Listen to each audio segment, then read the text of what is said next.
Gleaning dates back hundreds of years. It means picking up unwanted scraps from farmland. Peasants used to glean food all the time, but it was outdated by mass-produced cheap food. And maybe that's a problem. These people are picking perfectly good cabbages and other vegetables that have been deemed not good enough.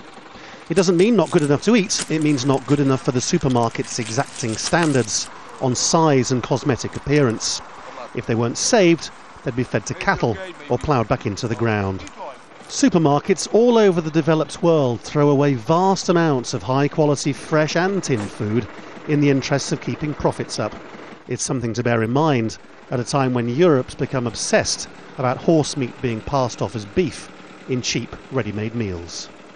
What this does is to subvert the idea that there's not enough food to go around. Instead, what it says is that actually there's plenty of food, but that the demands of capitalism and the markets mean that retailers would rather throw away perfectly good food than give it away.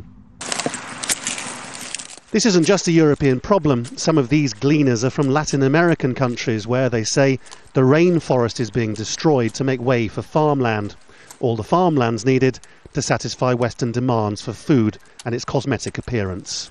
There's loads of impacts. One of them is displacement of communities.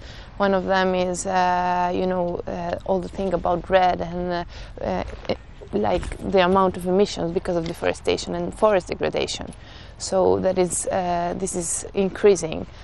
All of which raises some very difficult questions about where food comes from and how it's used.